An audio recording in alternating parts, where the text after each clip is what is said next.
चहूकडे इंगळ, विश्रांती नाही कोठे, रात्रंदिवस तळमळ. म्हणजे हा जो संसार आहे, या संसारामध्ये कुठेही विश्रांती नाही. या संसारामध्ये रात्रंदिवस तळमळ आहे. या संसारामध्ये कष्ट करावे लागतात, परंतु कष्ट करून देखील काहीही मिळत नाही. म्हणून त्या भगवंताचं नाव घ्या. कितीही पापी असला तर त्या भगवंताचं नाव घेऊ शकतो. आता वाल्यकोळाचं उदाहरण सर्वांना माहिती आहे. तो जंगलामध्ये राहून लुटमार करत होता. आता जंगलामध्ये राहून लुटमार करायचा.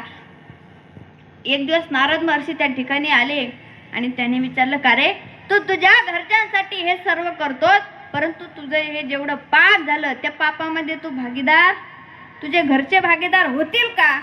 तर तो म्हणाला, हो, मी माझ्या घरच्यांसाठी सर्व करतो. माझ्या घरच्यांचं माझ्यावरती खूप प्रेम आहे, ते नक्कीच माझ्या पापामध्ये भागीदार होतील. असं म्हटल्यानंतर नारद महर्षी म्हणाले, तू जर एवढंच सांगतो तर तू घरी जा आणि तुझ्या घरच्यांना विचारू ये, तोपर्यंत मी इथेच थांबतो. आता हा घरी गेला, आपल्या आईवडिलांकडे गेला, विचारलं, का हो, तुमच्यासाठी मी एवढी लुटमार करतो, एवढं माझं पाप झालं, त्या पापामध्ये तुम्ही भागीदार होणार का? त्यावेळेस आईवडिलांनी सांगितलं, का रे, आम्ही तुला लहानाचं मोठं केलं, आता आम्ही म्हातारे झालो, आम्हाला सांभाळणं तुझं काम आहे, आम्ही तुझ्या पापामध्ये भागीदार होऊ शकत नाही. हा बायकोकडे गेला, बायकोला विचारलं, का ग, तू माझ्या पापामध्ये भागीदार होणार का? बायकोने सांगितलं, माझं लग्न करून तुम्ही मला या ठिकाणी आणलं, मला सांभाळणं तुमचं काम आहे, मी तुमच्या पापामध्ये भागीदार होऊ शकत नाही. मुलांना विचारलं, मुलांनी सांगितलं, बाबा, तुम्ही आम्हाला जन्म दिला, आम्हाला लहानाचं मोठं करणं तुमचं काम आहे, आम्ही देखील तुमच्या पापामध्ये भागीदार होऊ शकत नाही.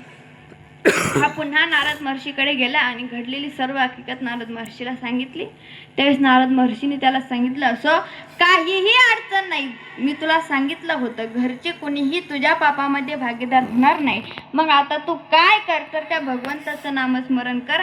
मग आता याने जन्मभर लुटमार केली, माणसं मारली, तर त्याच्या तोंडामध्ये राम राम नाही तर मरा मरा असं नाव येऊ लागलं. नारद महर्षी म्हणाले, काही अडचण नाही, मरा मरा का होईना, परंतु तू म्हण. मग मरा मरा म्हणत म्हणत तो राम राम म्हणू लागला आणि वाल्ह्या कोळीचा वाल्मिक ऋषी झाला. म्हणून त्या भगवंताचं नामस्मरण चिंतन करा.